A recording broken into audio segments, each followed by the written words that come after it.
Ladies and gentlemen, we are back at Neighborhood News Network. I'm Andy DeBala, and this is George Webb, the home of citizen journalism. George Webb is making a coffee right now. He's sending the bat signal out right now, ladies and gentlemen. He's going to be drinking a coffee because he wants you to buy him a coffee. Go to his Twitter page and hit that buy me a coffee link. George Webb, how you doing today? Great, Andy. Yeah, sorry about the last episode for everybody. I just had gone in and seen my I worked so hard on that Substack and it got whacked, and it had all the deep Blackberry stuff and it had all the Joe Big stuff. And it was just a little bit overwhelming, thinking that you got the deep state, you've got the DNC, you got all these things kind of lined up against you. And then now they're hacking you and you never know when they're going to cut the knees out from under you. But we decided it might just be better to do this Wednesday, Friday schedule. Wednesday, Friday, I think may make a lot of sense, because then I do Peter Duke on Tuesday and I have a day off on Monday to travel and a day off on Thursday to travel. So what do you think?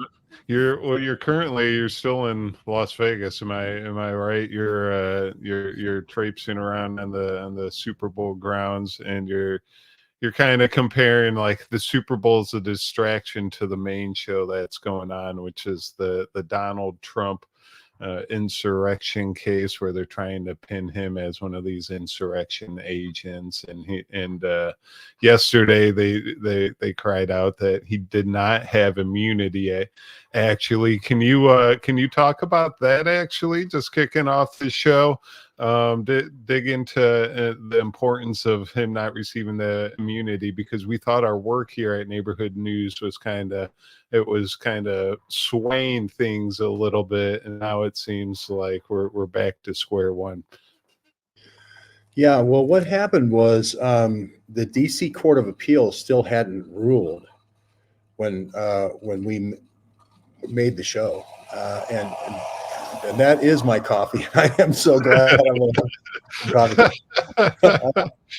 But hit that buy me a coffee link. I have real George Webb one, so he doesn't have to drink the hotel cardboard coffee. Oh, and you wouldn't believe how bad the water is in Las Vegas. It's just so bad. So it looks like it's just like right out of Lake Erie. It's bad. The sewage pouring out. It's horrible. It's horrible. But anyway, there was a 3-panel judge panel that was going to rule on insurrection, meaning the president has extraordinary powers and citizens have regular powers.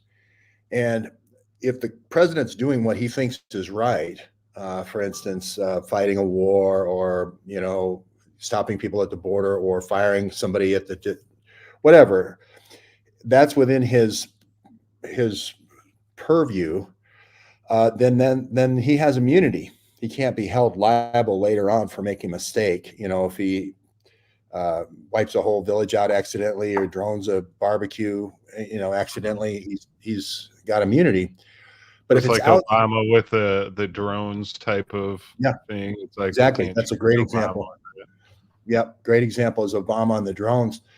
But if it's outside of the normal area, and this is the thing that's at context here, outside of his normal duties, then he is held liable, like you and me, Citizen Trump, just like Citizen DeBala and Citizen Webb, So that's what they ruled on.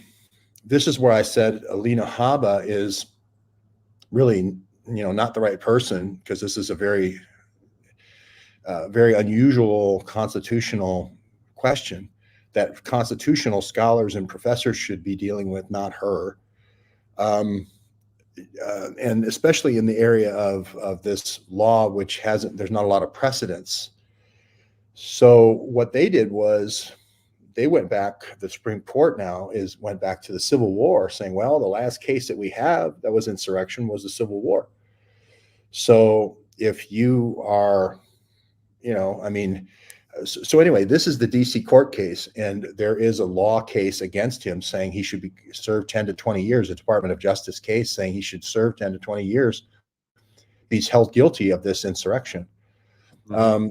And, so and and it's that's also something we've been working on at Neighborhood News, because you were on the grounds at the insurrection. You saw the orange hats. You saw Joe Biggs and the Proud Boys approaching the gates. You've made some fantastic videos that they are actually taking down off the internet, and that kind of leads into into the work you've been doing in the Blackberries too, because we've now seen that Deep Blackberry may have been on the scene, and there's more of these the secure comm network just kind of being exposed.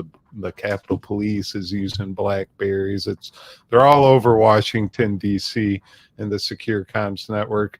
So George Webb's stories are merging at this January 6th insurrection case. Can you expand more on why Blackberries at the Capitol matter more than ever right now? Yeah, I wrote a Substack on it this morning, which is if Deep Blackberry is right when he came to me in March of 2017, and he said, we've been using these Ukrainians, right, as our sort of henchmen for the last 20 years. And we've done a lot of deals in energy, the Bidens have, and I've known Joe Biden for decades. We've done a lot of energy deals, okay, Russia, Ukraine, China, but we didn't do any of the other stuff that the DNC did. So this guy knew all about the DNC, and he knew all about what the Bidens had done with the server and what other people at Capitol Hill had done with the server, or the servers in the Senate Sergeant of Arms. Yeah, this Mask of Zhora, which is one of the hackers, is named Zhora. So I scratched out Mask of Zhora. I actually took the same Zorro sword that Zorro used and went whoosh, right across the word Zorro. Did you see how I did that, Andy? Whoosh, right across the word Zora. And I put Zora in there because that's the mark of a hacker. And but the bottom line here is, if that's true, if they use the Azov Brigade and they use the Blackberry server to send the messages to Kolomoisky, then the whole 20-year history of the DNC dirty tricks is going to be on this server. And it's also not only going to prove the innocence of Trump on the insurrection charge, it'll show that it's a false flag, but it will show all the dirty tricks that DNC has done all the way back to 9/11 anthrax. This server was originally put in because of the 9/11 anthrax attacks by Joe Biden. So that's why that's why we want the Senate Intelligence Committee and the House Intelligence Committee to and this is the continuity of government server. I want to be very clear about that. I have actually a little video. Oops. Okay. Yeah. A little video after 9/11 of them talking. It's like Digicom or something they call it. Yeah.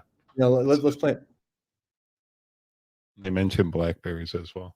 Business purposes and an emergency, it'll be a good time to us to evaluate what's the next generation for the House. If it is more riveting than the Blackberry, perhaps we can keep it away from the chairman. These are my tissue box covers. Remember tissue. Last question, Mr. Chair. I got a lot of questions, but the last question I'll ask on this round. The House has a system called Dialogic, which will automatically call designated numbers in an emergency and broadcast a recorded message. The Chief Administrative Officer has not developed a plan, however, as I understand it, for calling members on cell phones or home phones. What is the strategy that's going to Actually, no. The Dialogic system is a system that is being installed right now as a replacement for the current WIP system. WIP system is probably about 10 to 15 years old. We did a survey of members' offices to find out the usage and found out that it was fairly weak on both sides of the aisle, and proposed and have had funded a replacement called the Dialogic. The Dialogic that exists today is actually under the Capitol Police control, but relatively speaking, it's a very small system. And the Dialogic that the House has acquired has the ability to simultaneously dial, I think, 644 telephone calls at the same time.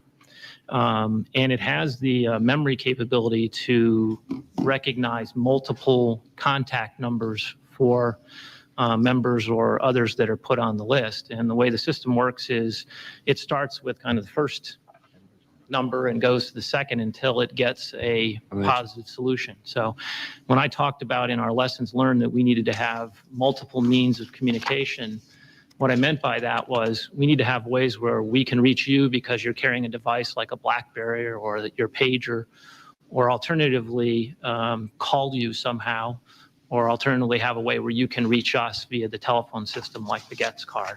So the Dialogic is one of those range of solutions, and it does have capability to dial multiple numbers. Good. Thank you. Thank you, Mr. Chairman. Thank you. Well, I it's would note on just a little clip of him mentioning Blackberries and this new emergency comm system they're setting up after Yeah, 9/11. Yeah, and in my piece, I talk about how the receipts are there. The Blackberry AtHoc system was put in, and this is mostly important for encrypted communications. The Dialogic, I used to work with Dialogic. I mean, there was one of a lot of automated phone dialers. I mean, we had a lot of them for call center call centers and callbacks, but it does not do encryption. Dialogic does not do encryption. At least it didn't at that time. And if I'm sending messages out to the Joint Chiefs of Staff, if I'm sending messages out to ambassadors, if I'm sending messages out to, let's say, Capitol Police, if I'm sending messages to Ukraine, to the Azov Army and Kolomoisky, if I'm sending messages to KLA generals, if I'm sending messages to Russian ambassadors like the one Mike Flynn was talking to, I don't have a choice. I have to use the AtHoc system. That's why the AtHoc system is important when you do continuity of government, because continuity of government is going to be when it's an emergency. It isn't going to be, there's a vote on the Forest Prevention Act. You have 10 minutes to get to your vote. That's normally what happens on a day-to-day communications basis on Capitol Hill. But this is an extraordinary situation where it's like, shelter in place or get to a bomb shelter. But go ahead. Yeah. Oh, I didn't mean to play the sound right there. I was just going to play the. We'll go ahead and show this video of what the AtHoc system actually does. All right, here we go.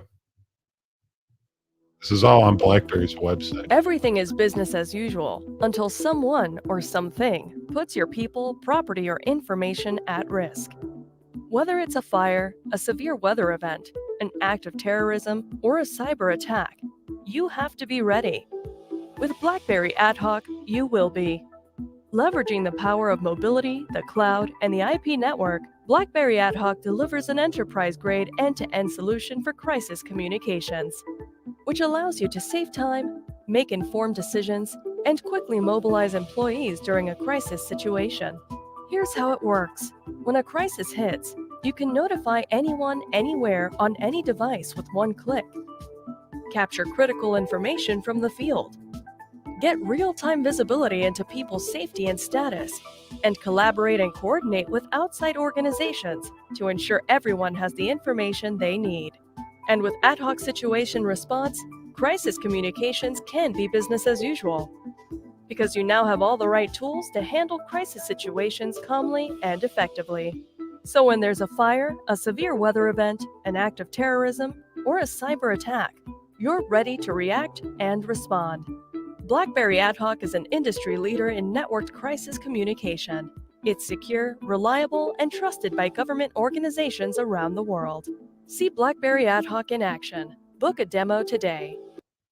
So we got Blackberry AtHoc. That's why I titled the show U.S. Department of Blackberry, and on the picture I put this Blackberry AtHoc and Trump pointing at the picture. So in theory, if we get to this Blackberry AtHoc server, we can see some of these communications going on, maybe between the Proud Boys and Joe Biggs and the Capitol police officers, and maybe some more of these representatives. Maybe Nancy Pelosi's in there, or a Mike Pence's assistants, probably their assistants, not actually them, but they're in these Blackberry AtHoc servers. And if Trump is pointing to it like in the picture, and we actually investigate and get down to the comms, we can figure out if it was a real insurrection or if it was a FBI setup. Correct, George Webb? I think that's a really good summation. And what's important here is, if you don't know that you're missing something to subpoena, like Thomas Massey doesn't realize that he's got the day-to-day communication system, and he's got just a piece of the pie, which is Secret Service. He doesn't realize that there's a clockwork Blackberry going on here. This is a clockwork Blackberry. This is made for things like attacks. This is made for things like D-Day, where you want the gliders to go in 4 hours before to get the bridgeheads, and then you want the bombers, and then you want the, you know, the strafing, and then you want the Higgins boats, you know, everything coordinated and so forth. And you're waiting for these different mileposts to be achieved to then send another wave of messages, right? So as your different objectives are achieved, you send another wave of messages. You know, for instance, now Biggs and all those guys, you're down to hand signals at that point. You're not relying on, there was a big cannon boom and so forth. You're relying on hand signals, and they had whisper Old mics, school warfare tricks. flags and guys waving and yelling. But you know, one of the milestones may have been the first gate. Okay. Now I want to send a whole bunch of messages to people saying Capitol grounds have been breached. Okay. The second gate is a way of building tension, right, within the Capitol Police and within the National Guard. Mike Flynn's brother, who was running the whole National Guard situation there. Now, DC Metro Police, you may want to bring them in.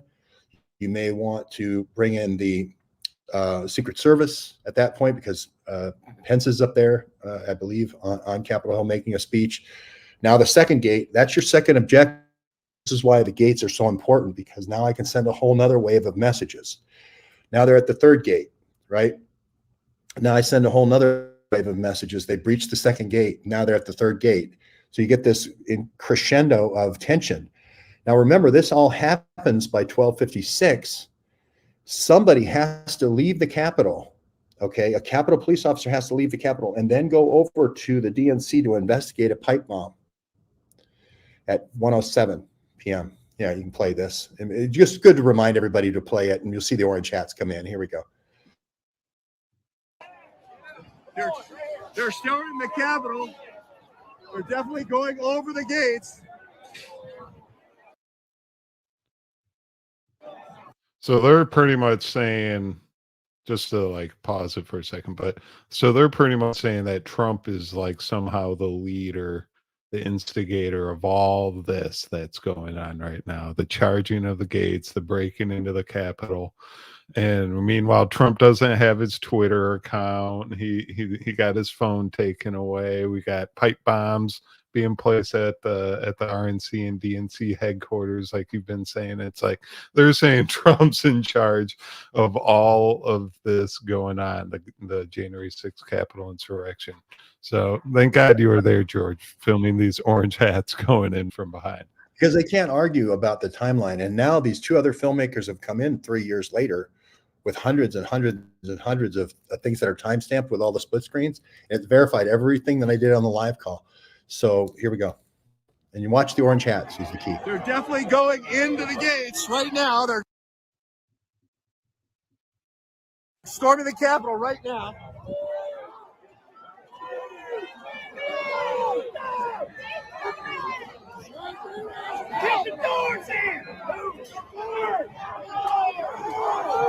They're definitely storming the Capitol right now. Storming the Capitol right now.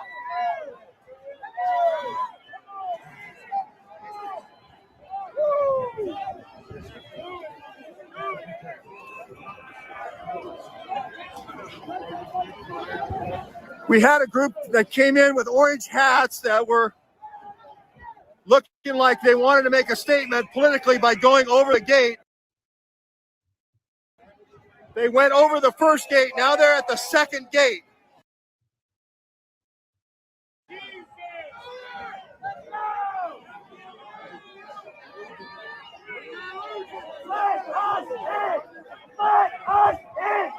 It looks like they've been stopped at the second gate right now.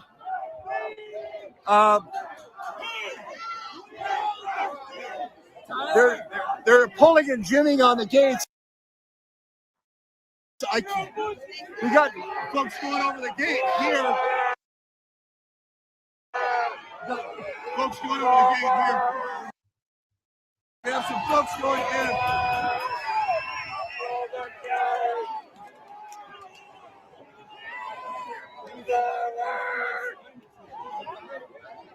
Forward march. So this is maybe like Battleship Potemkin, where they stormed the gates in Leningrad. 10 days in October, 10 days in May, but they've definitely breached the second gate and now streaming toward the Capitol. I'm sure a cordon, we've got police coming in now this way. And now here's footage of Joe Biggs now entering the Capitol at 2:14. And I would make the same point. You have to look at who started it, Joe Biggs, what happened. He went over gate 1, gate 2, and gate 3, and now he's in the Capitol. 2:14 here, and you see the guys going in. But remember, Trump doesn't tweet out till 2:24. So there's no way, and Trump doesn't have his phone, there's no way Trump can be in control of this melee. That's Joe Biggs's coat there that you're seeing. That's Joe Biggs right there going through. So there's no way that Trump could be in control of this operation. It's much more likely Stanley McChrystal, having a long relationship with Joe Biggs as a force psychological operator, would be in control of the situation. A very clear picture of Joe Biggs there, very clear exoneration of Donald Trump. And that's what Donald Trump, his immunity was denied yesterday. So that's why we are bringing this up today, because the battle keeps on keeping on, George Webb. And, you know, in the analysis, Peter and I had the filmmakers on True Timeline, Paul Escalon and Jason Rink, who have all this down to the minute, right? And then there's a second group that's done a similar thing. Epic Times has done another video. Again, every one of these things, there's key moments where you could just see a whole bunch of Blackberry AtHoc messages going out. Like at the third gate, when they deploy chemical gas on the protesters, they say, you know, gas deployed, or what, I can't remember the name of the thing that divides into 4 different gas bombs and so forth. When they riot declared is another one. Oh, it's riot. Okay, that fires off a whole bunch more Blackberry AtHoc things. This is where I remember when I was leaving at about 3 o'clock, I was walking down the street with Addie. I saw National Guard snipers come in and guys pull bullets like this out of their, you know, getting ready for the sniper action. Somebody had to send over to the Marine barracks. Somebody had to send them a message saying, get your sniper team over here. That guy doesn't just drive over there with that truck where they had all these, you know, ammunition and so forth. He doesn't come over unless he gets the message, right? So this is where I know that these things were employed. Now, this is where the crux of the whole argument is, I believe, for insurrection. The gate pushing is not insurrection. That's not a civil war, right? That's not Antietam. That's not Gettysburg, right? You know, that's not Little Round Top. But the threat of somebody in the presidential succession, the vice president or the president, may rise to the level of insurrection if you consider the assassination of Abraham Lincoln. Right? This is not an assassination of the vice president, but you could say it's an attempted assassination. And if the Supreme Court interprets the pipe bomb as an attempted assassination, remember, you have to leave what you just saw. A Capitol police officer has to leave and then go over to the DNC, the normal place that the DC Metro Police are. The DC Metro Police headquarters are not far from there. You have to leave the action. Now, somebody had to send him a message saying there's a pipe bomb. And that's when this thing elevates from where they're at the third gate and the guy says, hold here, right? Like instructions. He gives them the hold sign with the big thing. And then it elevates into 1:07 p.m. That's where I say the Blackberry AtHoc server actually took over continuity of government. That's actually where you take the control. That's about 5 minutes before Trump's done speaking. Trump's winding up, right? That's when you want to grab control. And you actually remove the seat of power. This is the theory. This is the, maybe not conjecture, but this is the speculation, that you actually are taking the power from the president of the United States at 1:07 when you declare continuity of government. And I believe at 1:10, 1:11, that's when continuity of government was declared. And now the server is in control. The server is directing the Secret Service to protect the president and vice president. The Secret Service, it's sending out all these messages.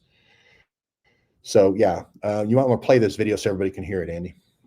Well, this is just the news report of the actual bomb suspect, and there was reports of there being like kind of construction equipment laying around Washington D.C. that day and stuff too, as people were walking around the city. Like there's buses with agents being dropped up. There's a lot of weird things going on that day. Too many coincidences. Carol asked the question if Trump was still president on January 6th, not if continuity of government is declared. Just saying if it's called Capitol Region Task Force declares, this is a combination of CIA, FBI, and DHS, National Capital Region, I think it's NCR is the group task force. If they declare continuity of government, Trump is no longer president. Mike Pence is no longer the vice president. They have control. They have control of the president. They can have the Secret Service say, no, Mr. President, you can't have your phone. No, because that could geolocate you. No, Mr. President, you cannot go to the Capitol to quiet everybody down. Those two things did happen in this period of time. And you can make sure until Joe Biggs breaches at 214, you can make absolutely sure that the president doesn't have his phone, and he didn't have his phone until Joe Biggs was inside the Capitol. And again, this allows you to send this wave of messages in this orchestrated clockwork-like way, right? That this is getting worse, it's getting worse, it's getting worse, it's getting worse, it's getting worse, right? And it keeps Trump from interceding and trying to calm things down. You know, his two tweets that he said, be peaceful and respect our police and so forth. Those never went out, right? Those were sent, but held. Those never went out. The first time you hear from Trump is at 224. The one they released was they said Mike Pence is to blame for all this, right? So go ahead and play this one, Andy, if you'd like. And if you remember, like the very next day, the fences went up. It's like fences are, if that's not continuity of government going up, it's like the next day fences, boom, right after the January 6th insurrection. New video this evening of the suspect who they say placed pipe bombs at the RNC and at the DNC the night before the January 6th riot. Tonight, newly disclosed surveillance showing the suspect, they say, sitting on a bench outside the DNC headquarters. Authorities also revealing something else, key details about the suspect's route and timing. Here's our Chief Justice correspondent, Pierre Thomas now. Tonight, the FBI releasing new video in their urgent effort to find that dangerous would-be bomber who allegedly planted multiple explosive devices the night before the January 6th insurrection.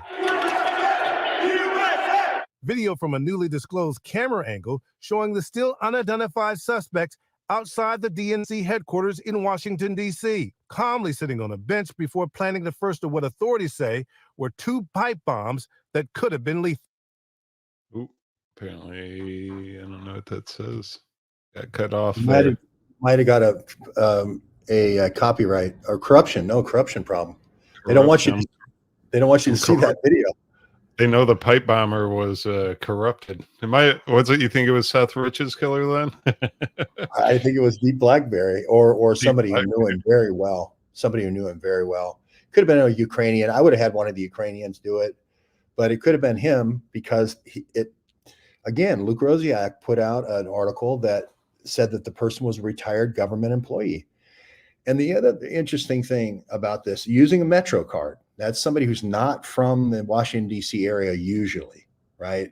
A Metro card, the Metro had been shut down that day. So if you were just in Washington the first day, you wouldn't have bought a Metro card. So the Metro card is indicative of somebody working on Capitol Hill, using that Capitol South. I'm not saying it did, but why would they be hiding a retired government employee who uses the Metro? Yeah, there's DeBrennan on Capitol Hill. Now, I admit my initial. Do you think the Ukrainians were cooperating hand in hand, maybe with Proud Boys, or is it like a backup operation going on at the same time? I'll be honest. I thought they were going to do this. I thought they were going to have the Ukrainians say that they were Antifa, and then they were going to have the Proud Boys, and they were going to have the Proud Boys and Ukrainians go at each other. Okay, that makes a lot of sense. So I originally thought the Orange Hats were Antifa, going to be the Ukrainians were going to play the role of Antifa, and they were going to clash. And now Trump caused a big fight. I didn't have this continuity of government thing in mind, right? Which is the Blackberries server and the release of all these messages with each gate and so forth. But now you can see here in my tweet on the 7th, I still thought that. The Orange Hats, otherwise known as Antifa or meth heads, and the reason why I called them the meth heads, Andy, is they all looked like they were hyped up on meth. When they went at that fence, they had this craven look in their eyes. They looked like Nazis right before going into Poland, and they looked like they just had just been up for like 3 days doing meth, walking to their getting to their posts, and they had a crazy look in their eye. Had a crazy look in their eye, and they smoked a cigarette in 1 minute all together. Like it was crazy. I mean, they were just like nuts. And so I picked up a cigarette. It was probably some like European cigarette. They used to put meth in the shock troops, in the SS shock troops of the cigarettes of the Nazis when they were about ready to go into a town, because they wanted them to kill everybody. They didn't want them to have any mercy of children, women, anybody. They'd kill everybody. Yep. So this was the kind of craven look that these guys had. And yeah, just kind of like Hitler at the Olympic Games watching Jesse Owens when he's like shaking back and forth. That's what they were going for. I finally got into your Substack, and here's the deep Blackberry, the same guy we thought was was at the January 6th insurrection right here. But speaking of Ukrainians and Blackberries, we've been digging into how Blackberries are important. That this AtHoc server, we need to kind of get into that. We've talked about Hunter Biden and his Blackberry and his communications with Bob Alinsky, specifically with dealings going on over in Ukraine, and now we got the war going on with Ukraine and Russia, and BlackBerry is heavily involved in the communications and with the war with Russia as well. And your Substack was about this Victor Zhora, the mark of Zorro crossed out with Zhora, and he's been traveling around doing some like symposiums. He went to and he did one at this BlackBerry Security Summit with John Chen. I have the little video of that. I have one at this Black Hat operation, this Black Hat Security Summit. He did a nice little video talking about Ukraine and this is cybersecurity and how they're using Blackberries. What's up with Victor Zhora, and why is he important in the storyline exactly? In every kind of deal, you have an inside man and you have an outside man, right? Alperovich is the guy in DC. Zhora is the guy in Kiev. By the way, I see New Age Dude 99 here says $1 million if George Webb can show a video of this group simultaneous putting the hats. Get his number, have him send the $1 million. Send it now. I will donate every dime to a journalism school in Temperance. We're going to rebuild right where we left off. Maybe it'll be a little bit over more toward Jackson. We don't know yet. I like the idea of the swing state. I'd like to take the $1 million that New Age Dude's offering and put it right in Blissfield, to be honest with you.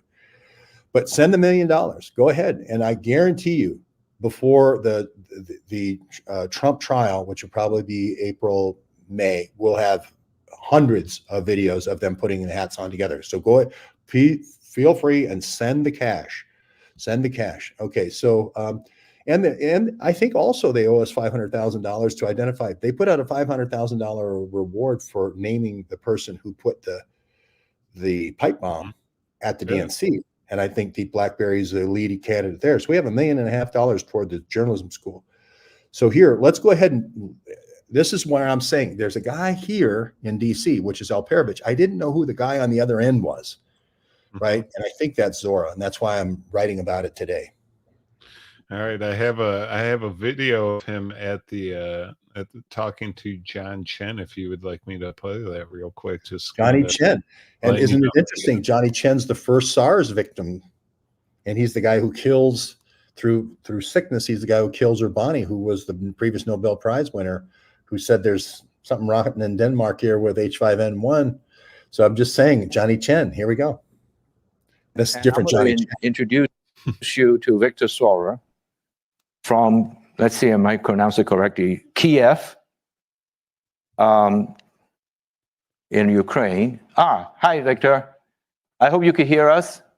Hi, John. Yes, I can hear you well. Okay. Well, as I explained to the audience here, thank you very much for doing this. I know this is very special. It's 10 p.m. their time, but obviously, under the circumstances the country is under, there's no 10 p.m. I mean, it's 24 hours a day. It's same.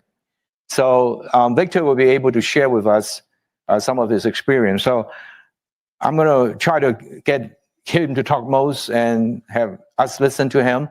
I'm supposed to do this as a moderated Q&A, so I'm going to start with the first question. Start thinking about a question you would like him to answer.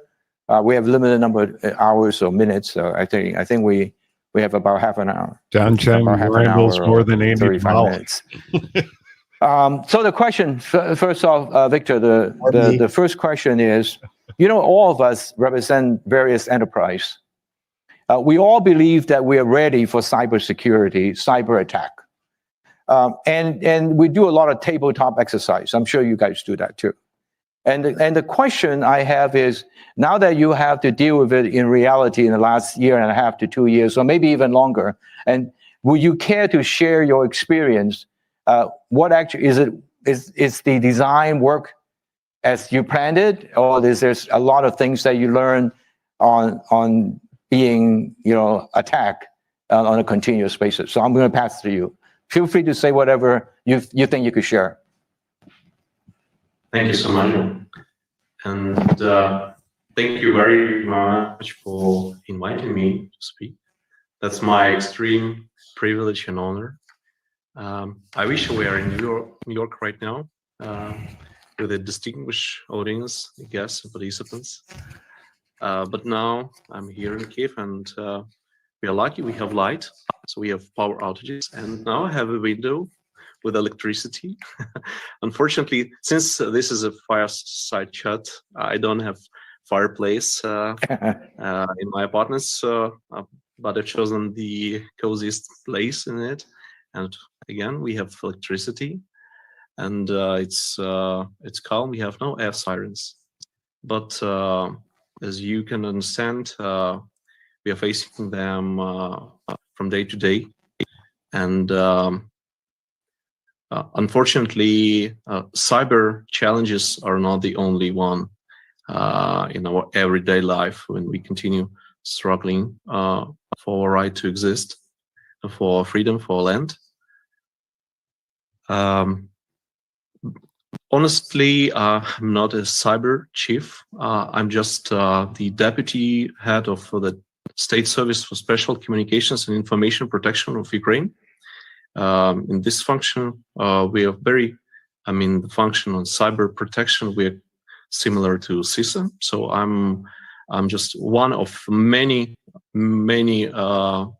volunteers, cyber defenders, cyber professionals and experts, which defend our country, defend our digital infrastructures.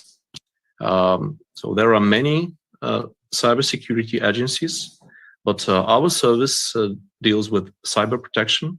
So I supervise CERT-UA, incident response team. I supervise State Cyber Protection Center.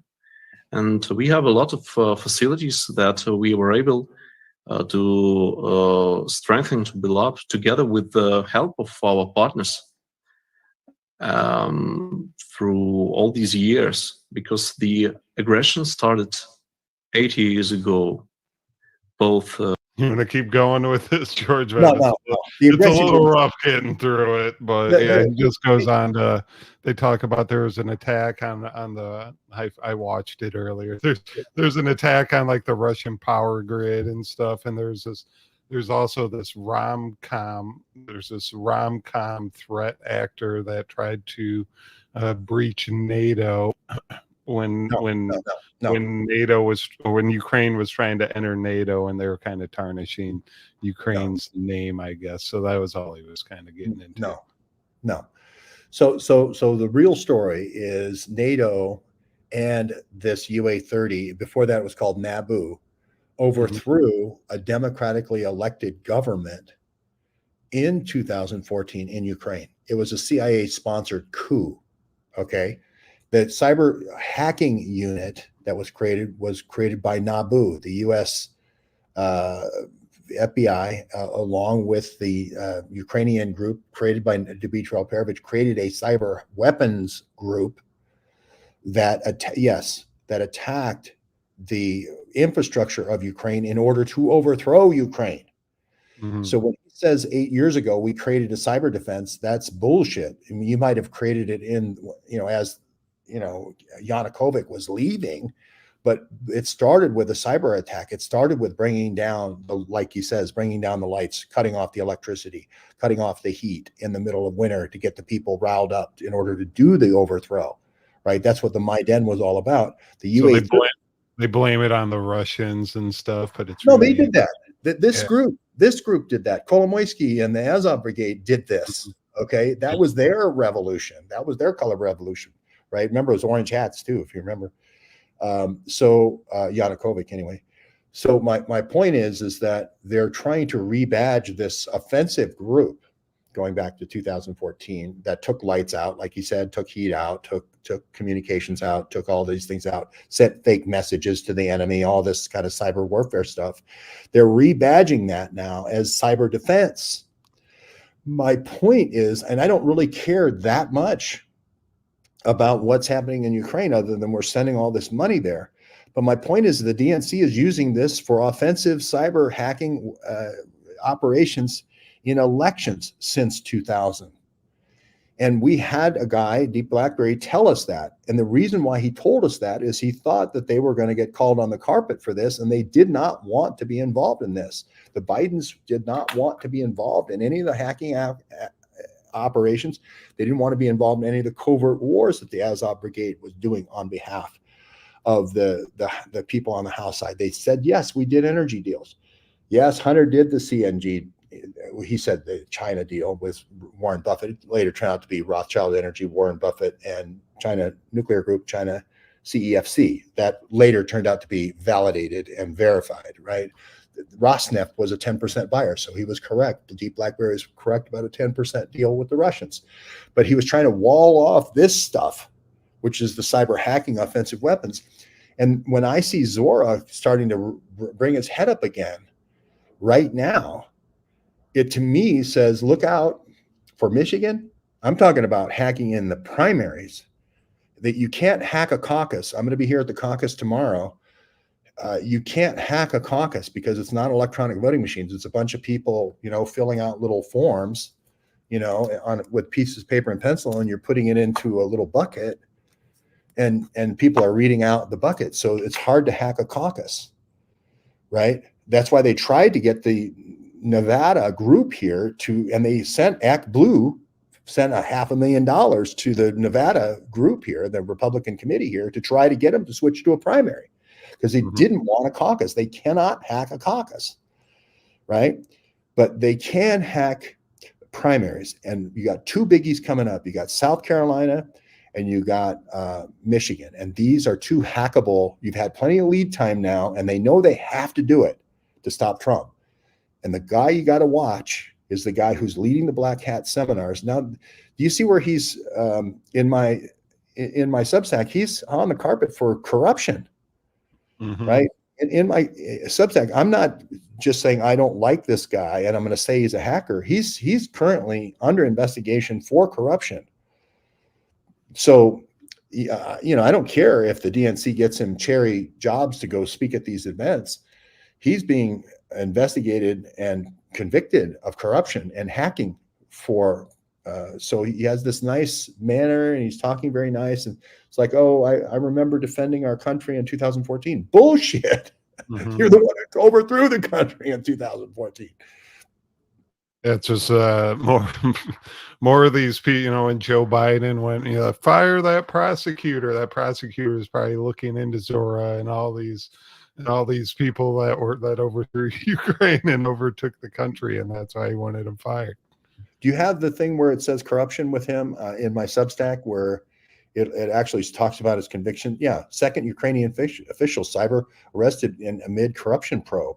This is the thing we're talking about with Joe Biden and Shokin and the $1 billion. That's what we're talking about.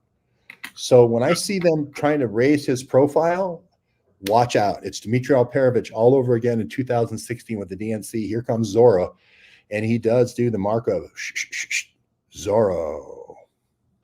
It is, yeah. We've seen the Hillary hack, the DNC hack, the Trump Tower hack. There's been power grids in the United States that have been hacked. Food supplies stuff was going on. It's we've had train derailments. It's like, who knows what's really going on in these with these hackers. I was on the show the other day. I covered this group, the Cult of the Dead Cow, which Beto O'Rourke was actually involved in, and it's a group of hackers from Lubbock, Texas, that created hacktivism. That they're involved with Google and DARPA as well. So there's a hacker groups all around the globe that are trying to put their fingerprints on what our governments are doing. And here's Victor Zhora. Andy, go ahead. Is it okay if we shut down New Age Dude until he sends his $1 million? So Yeah, you offered the $1 million, New Age Dude. You offered the $1 million. It sounds like you can't back up what you're talking about, right? It sounds like you can't back up what you're talking about. It's easy for you to hack in this guy, right? 7 years. I just want to lay this out for people. Why would some MI6 guy be tracking me for 7 years, right? With constant everywhere I go with all these hacks and so forth and all these trolling. Why would a millionaire from New Zealand, right? The guy who runs Burning Man, why would he be on my ass for 7 years? Why would James Jameson, a billionaire who owns the General Atomics, MQ-9 Reaper, why would he be trying to throw us out, right? Because this is the system they use for overthrowing countries. And they don't want anybody kicking it over. They don't care how minuscule you are. They don't want you kicking over their little popsicle stand. They don't want you kicking over their Apple stand, their little Apple cart. That's what's going on here. And he is officially blocked. I hope he's out of the chat. I reported him to Twitter too, so I think that helps out a little bit. But he's welcome back. He's welcome back. Yeah, I guess we do. How are we going to get the $1 million if he's blocked, George Webb? But he can bring it to us in Temperance. Just bring it to us in armored car. Bring it to us in Temperance, or come on the February 24th to the Bohm Theater in Albion, Michigan at 2:30. So let's hear Zhora talk here. But I'm going to fire back on Zhora. I'm sorry.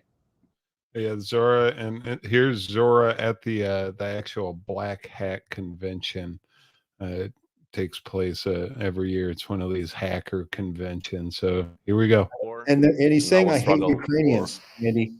I don't hate Ukrainians. I just hate Ukrainian hackers who try to take away the people's right to choose their own leaders. Here we go. For the very first time. And second, I would like to express my gratitude to all partners who continue to support us in this unprecedented war in our struggle for existence. This is perhaps the biggest challenge from World War II for the whole world, and it continues to be completely new in cyberspace. And a lot of our, I would say this word, cyber friends continue to support us and provide assistance with software, hardware, clouds, consultancy service, and threat intelligence. Two of, I wouldn't name these companies, most of them are here, but two of them, ESET and Microsoft, historically have gained the largest coverage on Ukrainian networks and endpoints. And this allows them to continue being two major telemetry providers in Ukraine. And ESET worked hardly for 20 years to gain this coverage. And as Robert mentioned, ESET contributed to the first in-destroyer case in 2016. As most of the audience are familiar with, the number of cyber incidents tripled in the first months of war. Okay. But however, Stop, Andy. the community. Yeah, it's hard to watch Elon Musk kind of So- stumble through his speech here. Right. Well, so Carol asked what UA30 is, and that's the cyber hacking group that you take Nabu and all the Azov basically gives them uniforms, basically take mercenaries that kill people, give them uniforms. Now they're a crime unit and Nabu. Now take the cyber hacking group, and that's UA30. 30 refers to the supposed number of years that Ukraine has been in existence. UA30 is a real threat to the United States because they have war gamed this out, these tabletop exercises where the people of the United States are somehow going to be doing a bigger insurrection once they put Trump in jail. And that's supposed to trigger a big sort of Jade Helm kind of insurrection where people go into the state capitals and so forth. So this thing we're talking about is supposedly going to go to 50 states, right? 50 state capitals, right? And this group here is the group that they're going to lean on to cut power. So it's foreign actors doing it. It's not the US, not the FBI cutting power, but they're going to cut heat.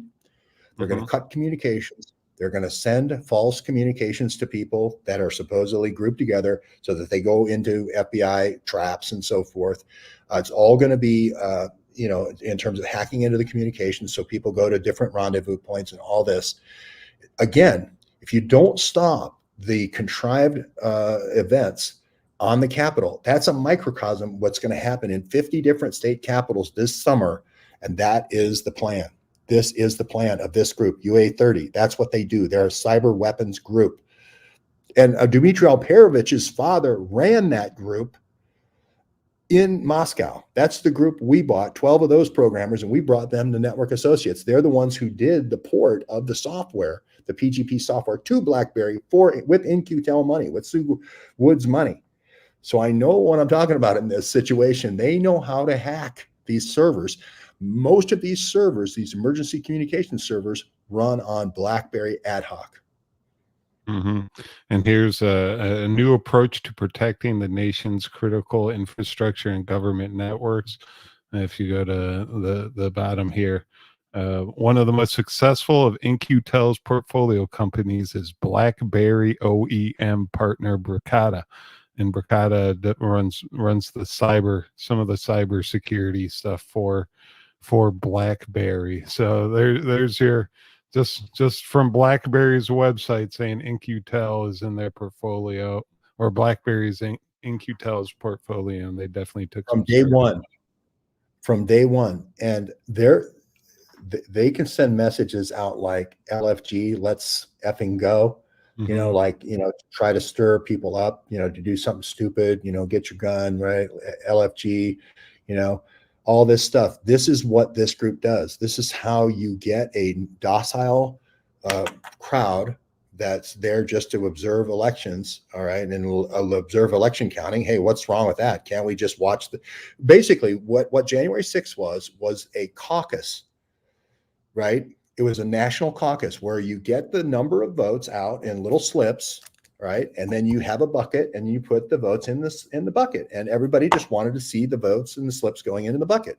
Instead of each individual at the caucus, and I'm sorry, the person made fun of the fact I use sweet and low, but that makes me a bad person because I've used sweet and low. But anyway, they're doing a 12-part series on how I use sweet and low. It's like, okay, great. But the same idea, each state puts in their number of votes and we see how many they add up to. It's a national caucus, right? Is what we were all there to do. Now it's these kind of groups that send messages to people, the LFG type messages and so forth, that try to rile people up. The people that they brought up on the Force Psychological Operations buses, the Emily Rainey's of the world, right?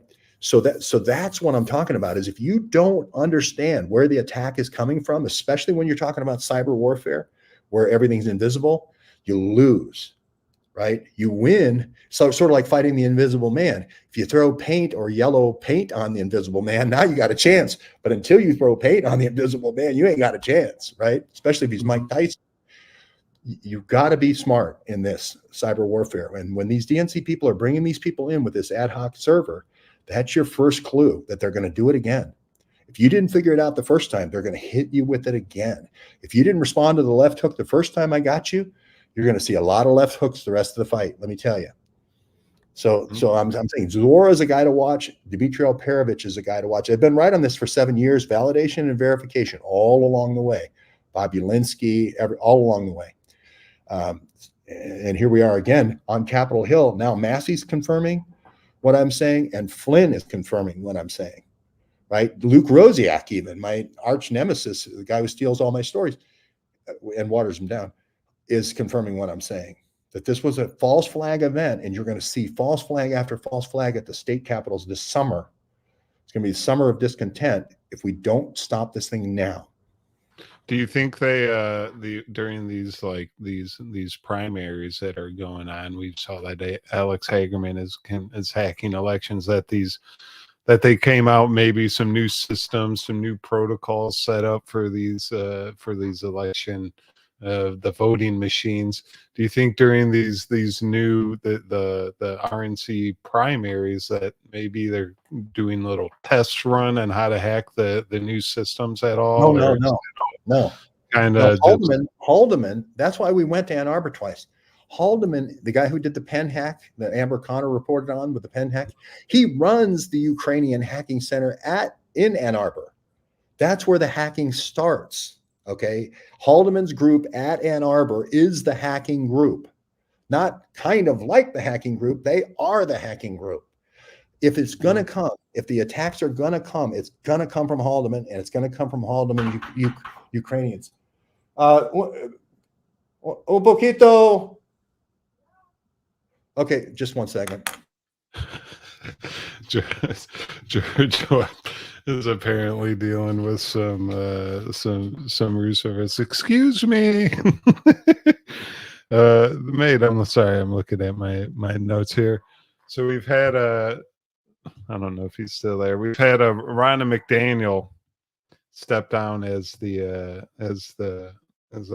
chief RNC chairwoman, and George Webb is getting into these hacking, being able to hack the voting machines. I wonder who we're going to install as the new RNC head, and if they're going to be able to kind of negate some of these hacking processes going on. But you officially got a bottle of water there, George Webb. You must be staying at the Ritz-Carlton. No. I finally got some water. So, yeah. So people, you wouldn't believe the water before, but anyway, it's all good. Oh, trust me, George. I lived in Lubbock, Texas for 2 years. I know how bad the water quality is in the desert. It is drinking poison from a lake, pretty much. Yeah, it's what do you? We've seen Ronna McDaniel step down as the RNC chairwoman. Who do you think they should install as the new head of the snake, I guess, if we're which they will most likely do? Well, Ronna McDaniel had a lot of connections, I believe, to Mitt Romney, if I'm not mistaken. Mm-hmm.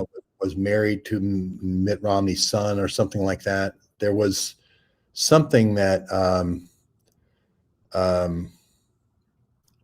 Trump didn't like about that.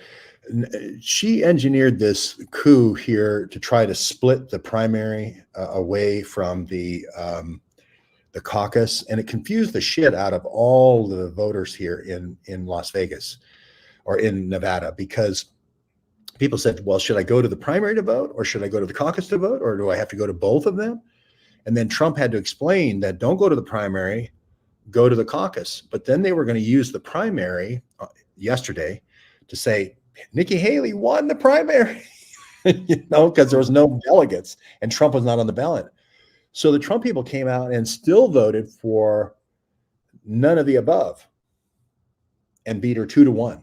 more than 2 to 1. So that little shenanigans that happened here in Nevada, now they're getting rid of her.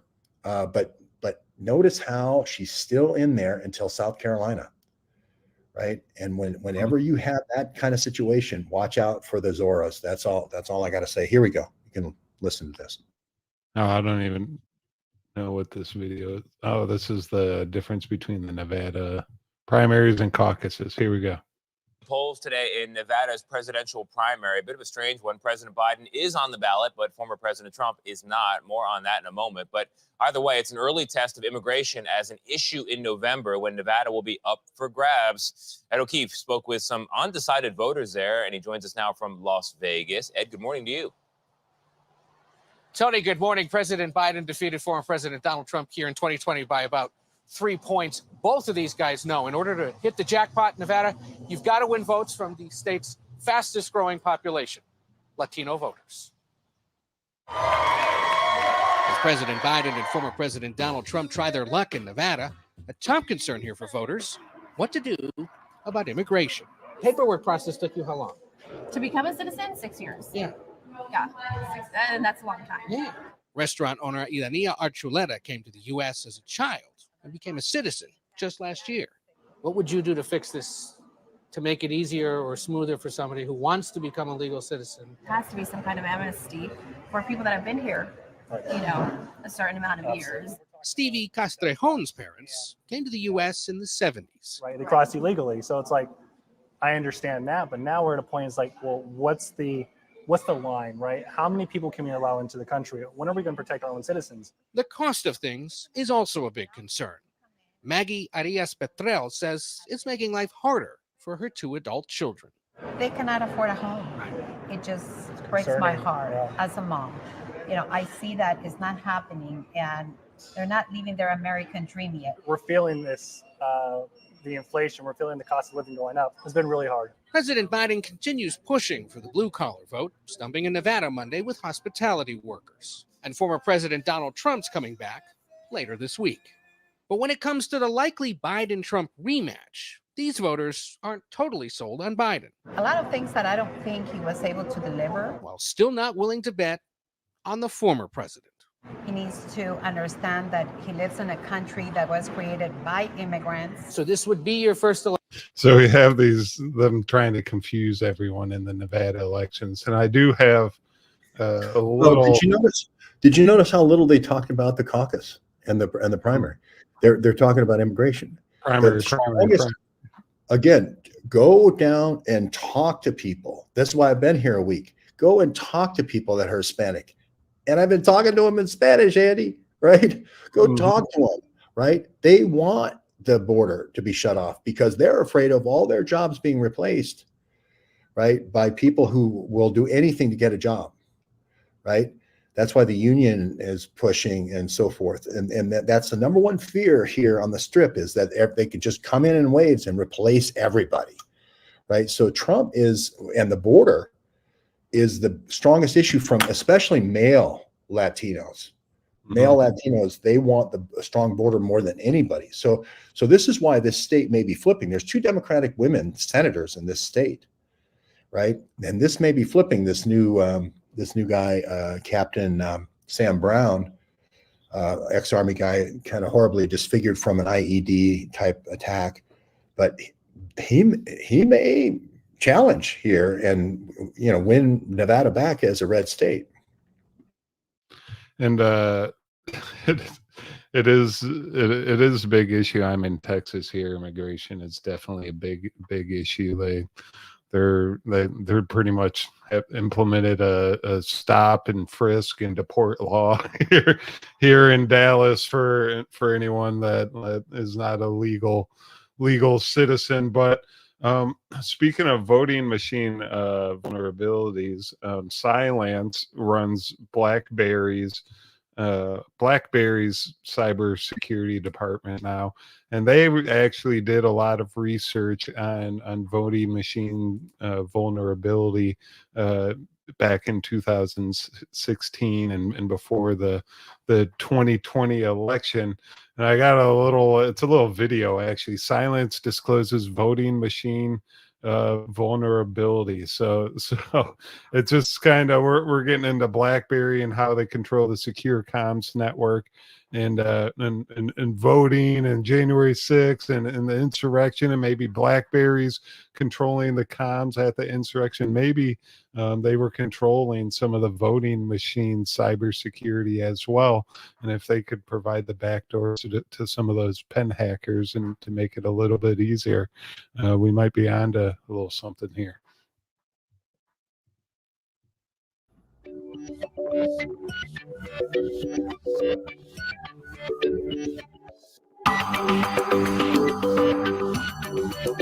I guess it's just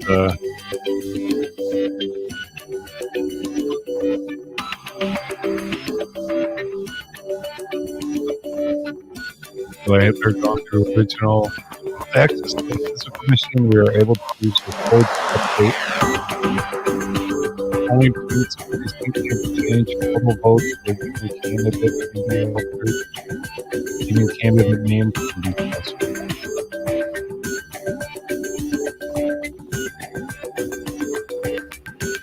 They're going through and falsifying names.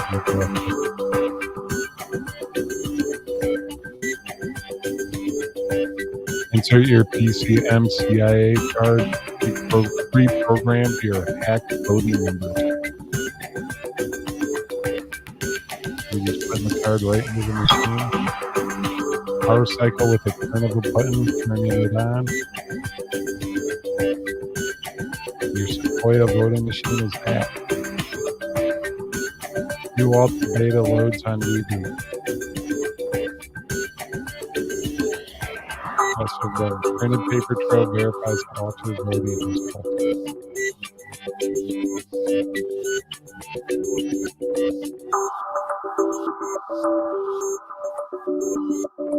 They're showing the voting results being altered.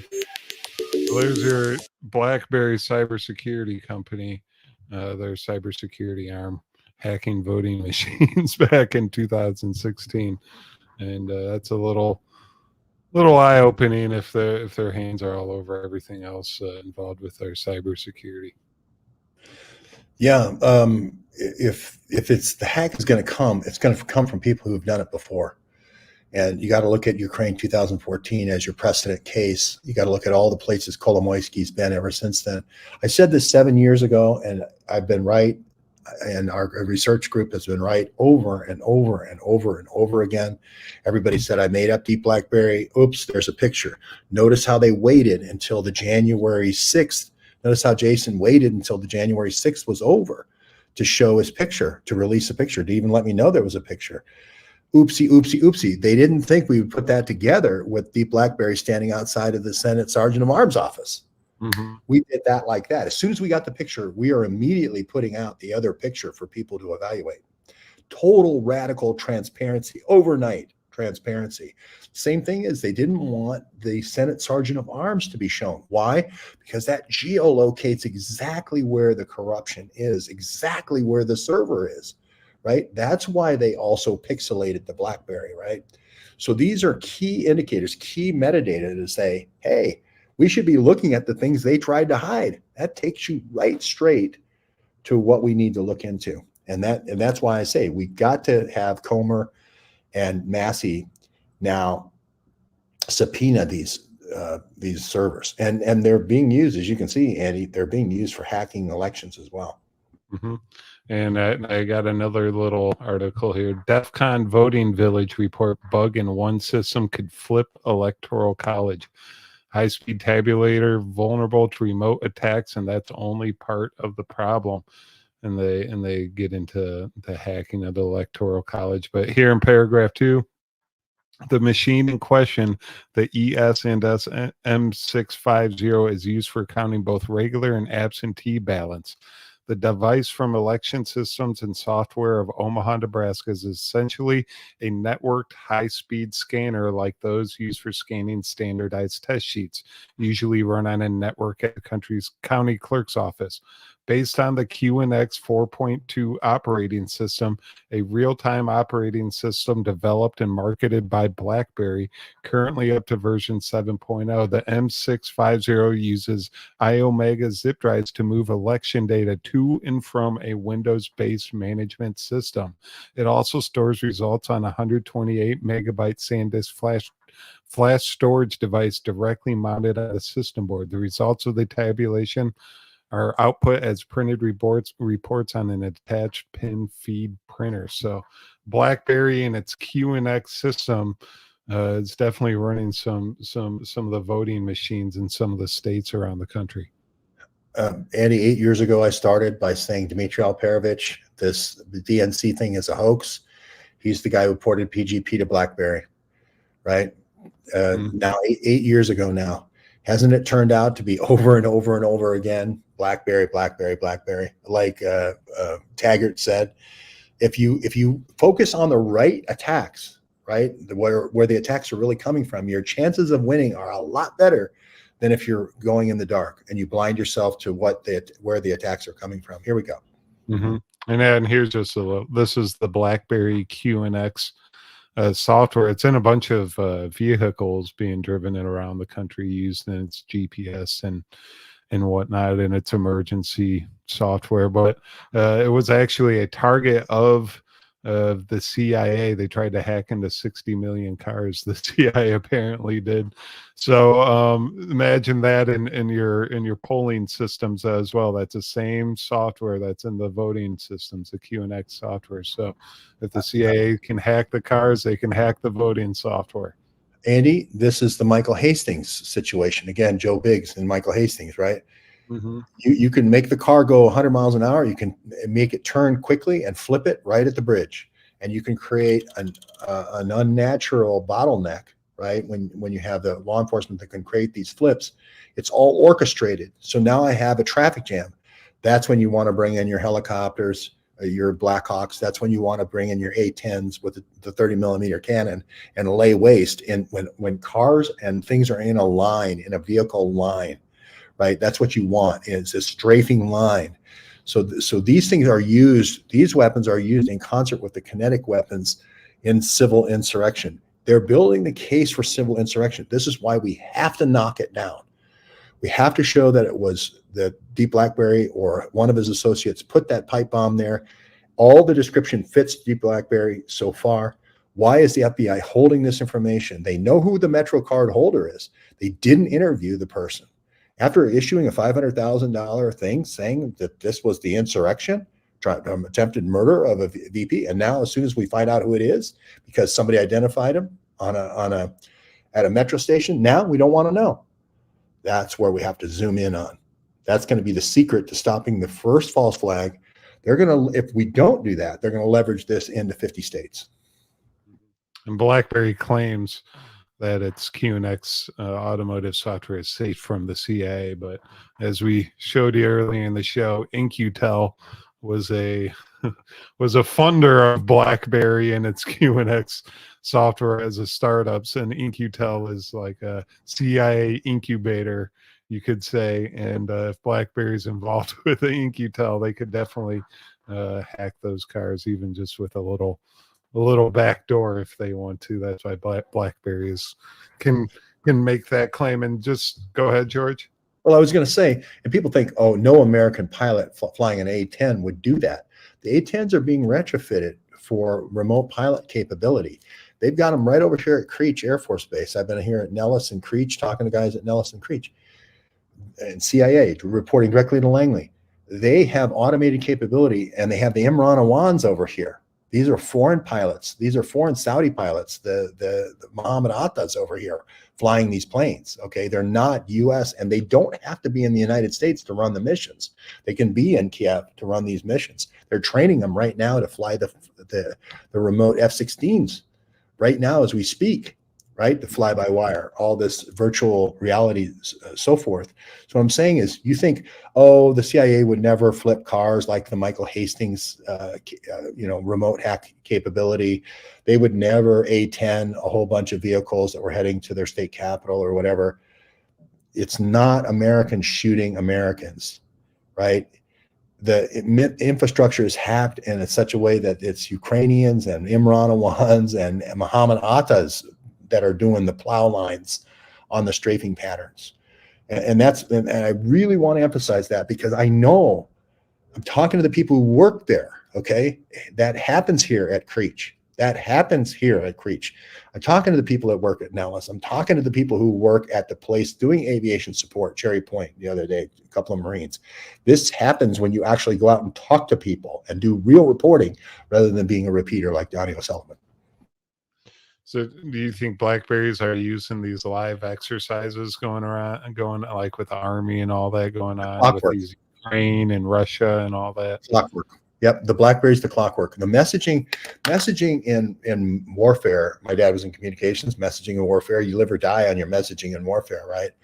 And the clockwork-like nature, especially when you tabletop exercise these things, and you have these flow chart decision points. Objective 1 achieved, you send out a whole bunch of other messages. Objective 2, second gate, Joe Big, second gate, a whole bunch more. Third gate, okay, tear gas deployed. Okay, declare riot. You could see at that third gate, they really wanted to declare a riot, right? Mm-hmm. And there's certain things that happen now when riot is declared. And I can't remember exactly the timestamp, but that was at the third gate. All these things are choreographed and war gamed over and over and over, hundreds and hundreds of times before it ever happens in reality, and especially in warfare. And now you can see the warfare tools are being brought now to the people, to the human, to be operating on you. So that's why we're talking about this. And just a little more evidence for me. This is from a previous incident where there was gunfire at the Capitol office building. And if you just do a little Command F and put Blackberry in there, and this is from Rep. Peter Hoekstra of Michigan conducting a House Intelligence Committee hearing, interrupted a witness to request those attending the meeting to remain in the room and said the doors must be closed. He said, it's a little unsettling to get a Blackberry message put in front of you that says there's gunfire in the building. So that's how they were communicating with each other, was through the Blackberries, that there was gunfire in the previous incident. Pete Hoekstra, by the way, is the new chairman in Michigan for Donald Trump. And we've invited Pete Hoekstra to come down on February the 24th to our meeting in Albion. If Trump can't make it, he's probably in South Carolina with his family, but we'd love to have Pete Hoekstra wherever he's going to be for the celebration party. We'd love to have it with all the veterans in Albion on the 24th. And just keeping it on elections, I was doing some research, and I noticed that the United Nations, I know they're in like control of like a lot of elections going on around the globe, trying to set up democracy in different countries, you know, in Africa and the Middle East and such. But actually, the United States, I did not know this. There was actually back in, this is the early 2000s. There's some members of Congress and the Senate that sought to have UN election monitors in our United States elections. And it actually turns out that it ended up happening, and the OSCE was here in 2020 monitoring the last election. Is there any significance to this, George, or is there just part of the course? Yes, the OSCE was the people who originally gave the Blackberries, the State Department Blackberries, to the KLA generals in Kosovo in 1999. And the Amber Connor covered this at the Carter Center. It was where they came in. The election monitors came through the Carter Center in Atlanta. So this is, again, to set up the thing that, okay, the people aren't liking the hacked election that we gave them. They're protesting. Let's start commencing cleanup operations. So again, we can't be Americans observing American elections, right? It has to be monitors that we bring in. It's got to be Imran Awan. It's got to be Muhammad Atta. It's got to be Al-Attar. Those are the only people that we're allowed to monitor our elections. It can't be, you and me, Andy.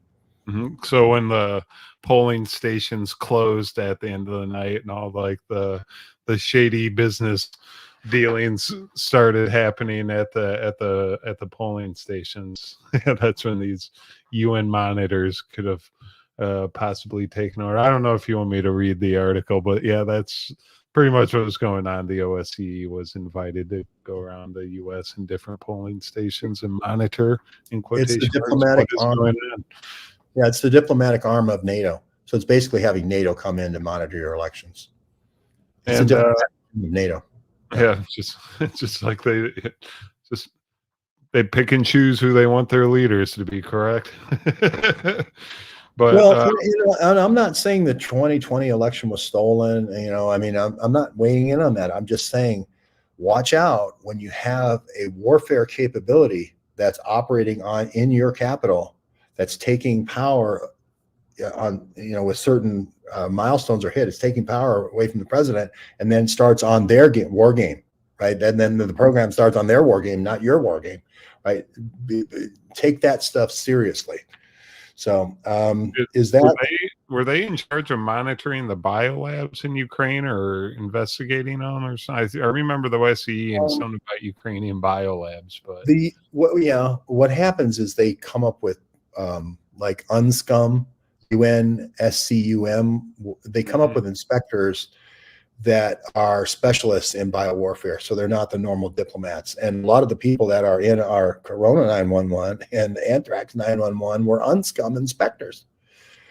Cadillac and go down the list of Galloway and Daryl Rickey. They're all CIA guys. They're all CIA guys. They were all set to cover up the fact that Rumsfeld gave Saddam Hussein bioweapons. So they're cover-up artists. They weren't really. I don't know what group is supposedly looking into the biolabs in Ukraine. I think the war has to be resolved first for those inspections to happen. I don't know that there's any inspections happening right now. All right, George Webb. The only other story I have on the docket is King Charles getting prostate cancer. Is that the COVID-19 fast cancer, or is that just like the normal, I guess, happens with old age in men?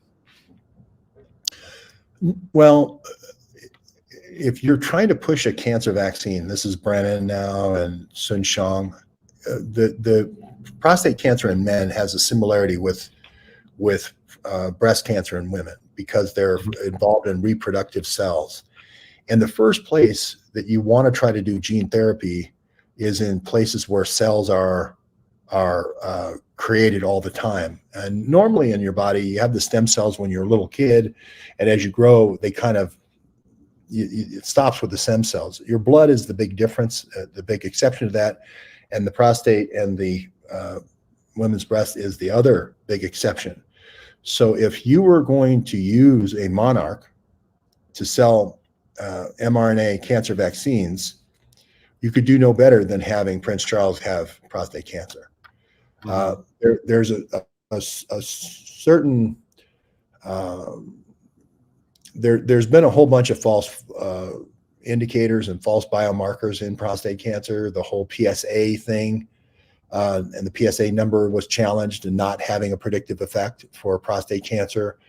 And prostate cancer turns out to be one of the easier cancers to understand. Maybe not one of the easier cancers to stop, but it's a simple matter of it. If it gets to the lymph nodes, you're pretty much, it's over.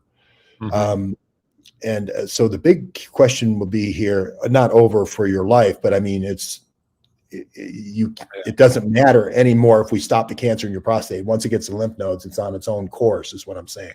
Can the cytokine storm cause colon cancer or anything like that? Or? Well, there's a whole chain of events, so it's too complex to go over right now. But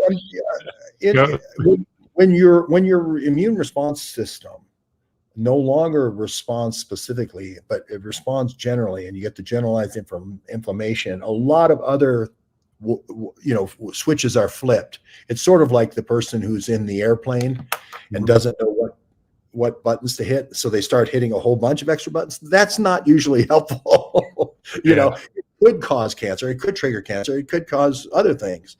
But but the key, and Cottrell knows this, the big thing is specificity, and his work with cytokines that are involved in cytokine storm is some really super important groundbreaking work he did with the TAT protein. But all of these cytokines are very important. The interleukins and the chemokines, they call them the chemical messengers, interleukins and interferons. But there's no simple answer. It's not like, oh, interferon is the solution to cancer. No, they proved that. They thought that for a while. Gina Minkowitz, that's not why she got into biochemistry. But they keep thinking it's one of these things, and it's never just one thing. So I think they're going to try cancer vaccines. This is going to be the watch case for mRNA prostate cancer vaccine, I think. Yeah, that's what they're saying. They're going to maybe do that little mRNA vaccine for his little experiment for King Charles. Did they say that in the article? Yep. Yeah, show everybody that, because I think that's your tell. Because what I said is, this is going to be the poster child case, right? The Royals, because the Beatles don't exist anymore, the Royals is the next best thing, I guess, in England. It's like, as far as a newsmaker, if there is a newsmaker in England, a lot of people can't name the prime minister in England, right? But they do know Charles. So why not? Let's release it through Charles. And he's an older man. I'm trying to, that's not letting me, and I have this. Can't find that one article I just had. But they are definitely, just 4 days ago, the first ever cancer vaccine administered in Britain as part of a global trial. And it was an mRNA vaccine for cancer. So just when King Charles gets the colon cancer, they start the global trial for mRNA and cancer vaccines. It seems to be leading that way. I'll try and find that one. I just had and let me just talk about the Royals just for 1 second, Andy. And that is, people think, because I covered Jeff Epstein and the tail numbers and the State Department tail numbers and said State Department helicopters, hey, what part of this doesn't say state sponsorship for the virus vaccine game? Our first episode here, we talked about all the DNA stuff they were doing. This is why you go to the places rather than just repeat stuff that other people say. I go to the island, all right? I go to St. John's. I'm looking straight across at the other island where it's British Virgin Islands. I could swim that distance. A little lemon shark comes, right up next to me. Not the big one. The big one was, that was a different deal. But this was a little one. But they're running the operations over there in British Virgin. The people flying on the plane back and forth to Jeff Epstein Island, that's all a diversion for the stuff that the British government's doing, the money laundering the British government is doing over there a mile away. They're taking a little jitney boat over there, folks. Right? Everyone's saying, oh, Epstein Island and all the pedophilia. And yes. And the compromise. Yes. But the weapons deals, 1 mile in a jitney boat over there. And the reason why I say this is they try to bring in Prince Andrew and say, well, Prince Andrew also had this Jew-free girlfriend, Virginia Roberts. So he's a bad guy. No, he's the agent of the crown, right? Before that, Fergie, his wife, was doing longevity conferences called the Path Foundation with Dr. Eric Braverman. They were selling all this longevity. So again, it's reframing your reality about what the Royals do. They're taking technology and they're putting their stamp on it like they would on a Crown whiskey. And then they're going to say, we want a franchise in this forever. We want to own whiskey now forever. And as long as you run Bronfman's, as long as you give us our royalty with our stamp of whiskey, we'll support you. We'll throw NATO in and we'll support you. You'll never be arrested. Yeah, here we go, Andy. Yeah, so here's a little map. There's Little St. James. And then there's all right, now go over to British Virgin Islands right there. Right there. The lemon shark is actually I think this lemon shark has got 2 passports. He's going back and forth. It's not very far, and it's not very shallow. It's not very deep either. That's the action. It all comes together when you actually go there and you go, hey, wait a minute. This is all about weapons dealing. This is all about going all the way back to the Rothschilds with the Cambridge Five aspiring and dealing secrets to both sides, and then brokering all these patents. It's all about that. It's not about just about the girls and the compromise. They bring Andy over there and they take pictures with him so that you're not looking over here. So that's the point I wanted to make about the same thing goes with this mRNA technology. If you let the royals buy in for 10%, and that's all they care about is the royalty, the 10%, and that becomes a new sponsor of Moderna, we're done. We're going to have Prince Charles with prostate the next day, you know, and that they have to do that in Moderna. Their vaccines have gone to zero almost. I mean, like I saw those charts. It was just like they need another disease X to hit the market here soon. I was actually doing a little research into Epstein, and he had this in Southern Trust.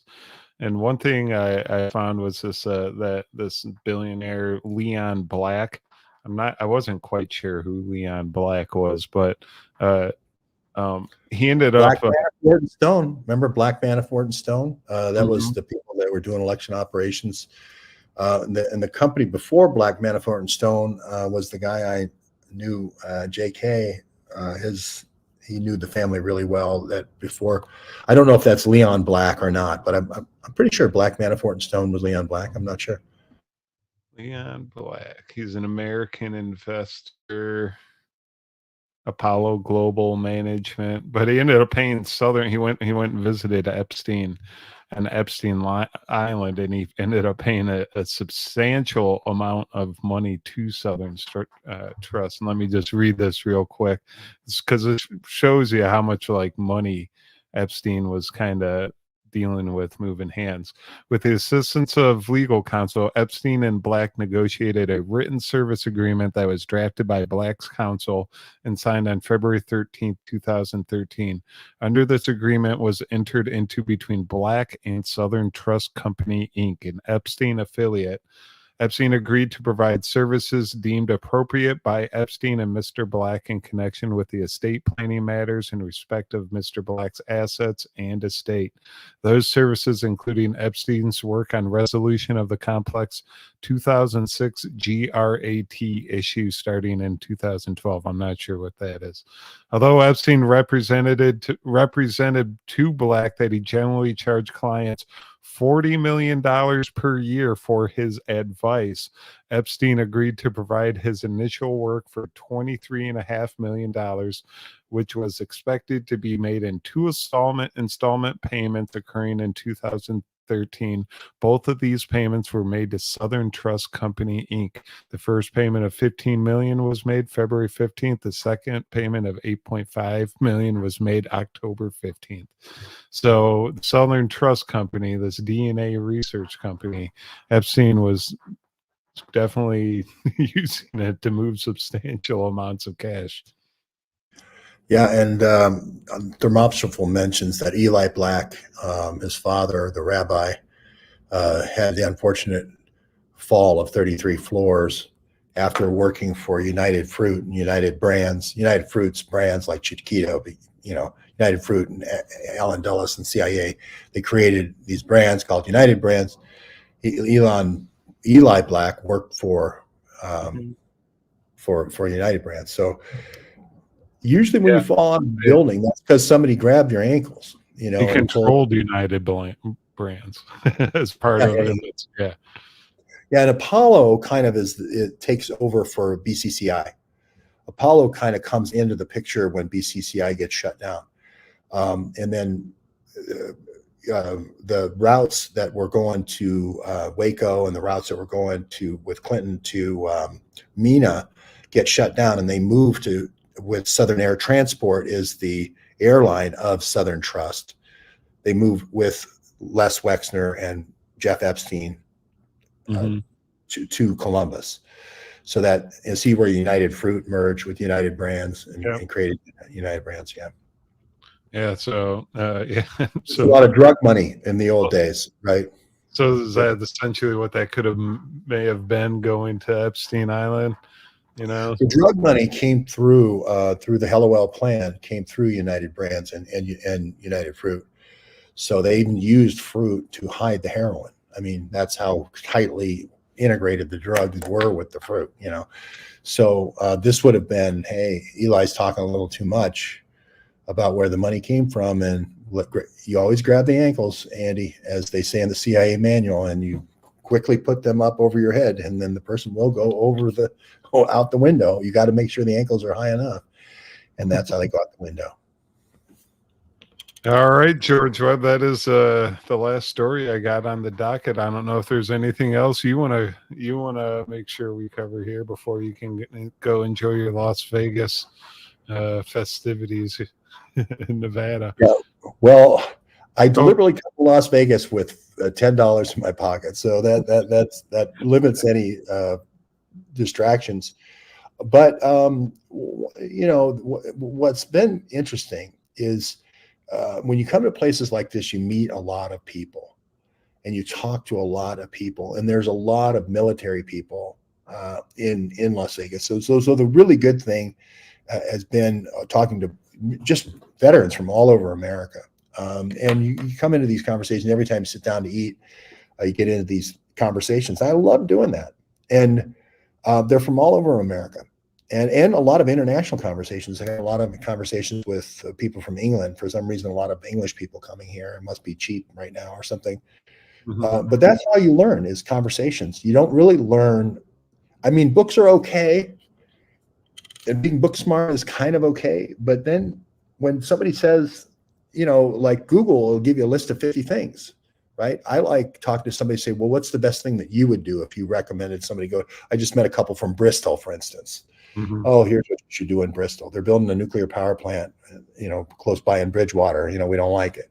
Great. That's the type of thing you get when you actually get out of your basement. Here you go, Andy. Here's your Republican primary results. None of these candidates kicked Nikki Haley's ass. None of these candidates. It's like, I don't know if you ever played video games back in the day, but like Barry Bonds and Michael Jordan would never sign the disclosure, so they always like player 99 or just some like random name. None of these candidates. That's Donald Trump just kicking ass in the Nevada primary, and that is actually what George is there to cover. It's the Super Bowl is kind of just a little side attraction going on, but and you see, Andy, it's never the people that are trying to steal all your money. It's never the Reid Hoffmans. It's never the DNC. It's never the Ukrainians coming in and doing the hacking. They're not the grifters, right? It's always the little guy who's spending all of his life savings that's trying to get the truth out. Those are the ones everybody goes after, right? So just think about it for a minute, right? Would I be in a $40 hotel room, you know, when these guys have penthouses and the helicopters going by here every 10 minutes to their private penthouses at these different hotels? Those are the grifters. Those are the grifters. It's the Reid Hoffmans that are grifters, not the George Webbs, you know, because the problem is you can tell easily by if you're transparent or not. Is Bob Malone transparent? Show us all the domain emails of 2020. Show us all the ivermectin emails that you sent. Show us all the hydroxychloroquine. Oh, no. I'm not going to do that. I'm going to just send a proxy out and say you did 9/11.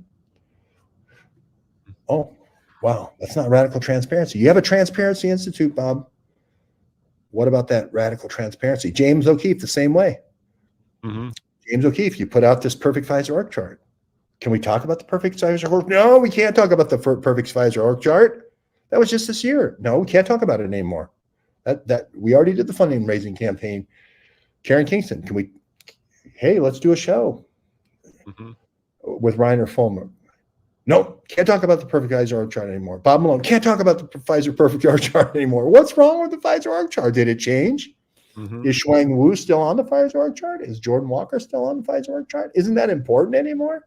That was just last year, this time, a year ago. And now it's like an eternity in their memory. They can't remember it. It's been so long. That's what I'm talking about. You could tell by the transparency. You could tell by the willingness of people to dive in on a subject and answer the questions on the subject. whether they're working for you or not.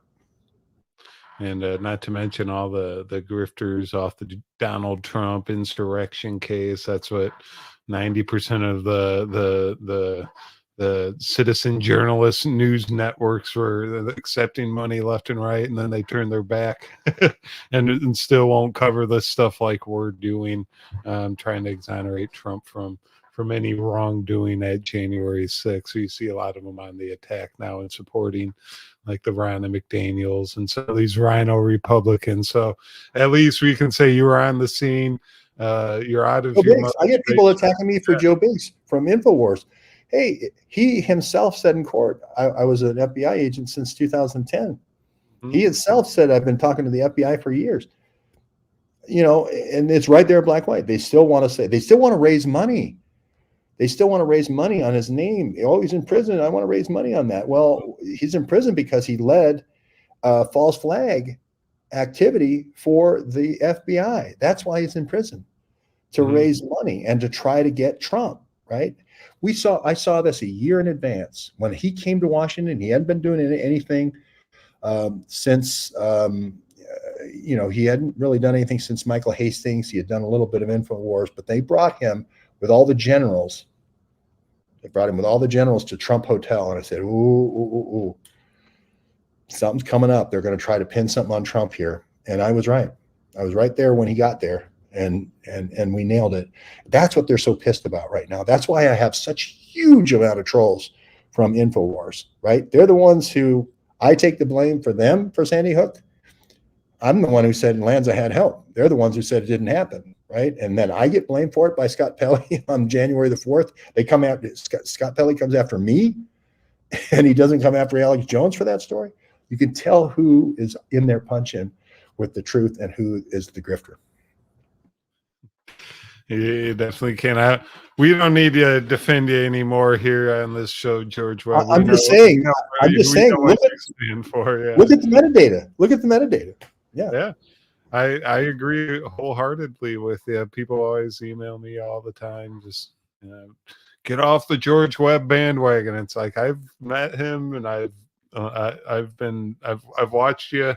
I've watched you do your thing right by your side sometimes. I know where you stand on a lot of issues, and you're definitely one of the good ones, George Webb, and I hope everyone else recognizes that out there. But because you're one of the good ones, like George Webb said, he's in Las Vegas with $10 to his name. Make sure you go to that Twitter account right there and hit that buy me a coffee link, hit that PayPal link, hit subscribe to his Substack, or hit that Venmo link. Throw some money in George Webb's pockets. We'll get to some more. We'll get to some more places in the country and be able to cover some more areas with these primaries coming on. Like George says, we got the Michigan one coming up. He's in Nevada now. We need to make sure, we need to have some boots on the ground to make sure that these things are being run correctly. So hit those links at Real George Webb 1 on Twitter. All right, Mr. Webb, we will see you tomorrow on the Duke Report at 5 p.m. We will also no more Thursdays. I only do the Duke Report once a week on Tuesdays, and then we'll see us Friday here. Friday at noon, our regularly scheduled time. Will you still be in Vegas? I don't know. My $40 hotel goes up to $1,000. This same room goes up to $1,000 in 2 days. The $40 room I'm in goes up to $1,000. That's actually. I'm not going to be here for that. I'm going to be out of town. I'm going to be out of town. I'm not going to be here for that.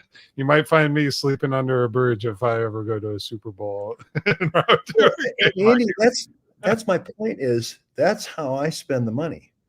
I spend it very judiciously, and I get here way in advance so that I don't have to spend what those other networks are spending. You know, if I'm spending $40 and they're spending $1,000. That's 250 people that had to give $40, right? Versus one. Yep. So I get 40 nights in 40 different places when they get one night.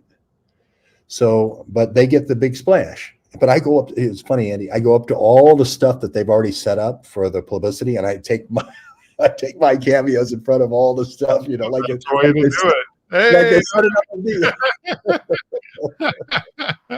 that's how you do it. That's how you get the free I have been watching your Twitter. You do got some nice backgrounds going on. Yeah, so. yeah. That's how I'm using all their stuff. You know? We appreciate it. All right, ladies and gentlemen, we will be back at 12 p.m. noon Eastern on Friday. George Webb. Thank you, Andy. Make sure you cover that caucus and make sure they're running things correctly over there.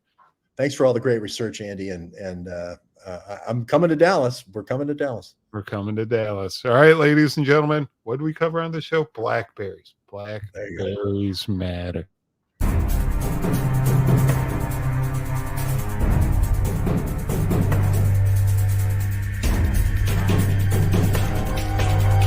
Started seeing like Blackberries, Blackberries,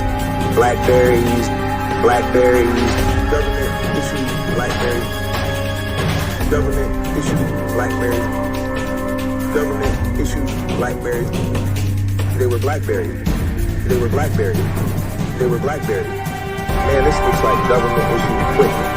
Man, this looks like government issued equipment. Man, this looks like government issued equipment. Man, this looks like government issued equipment.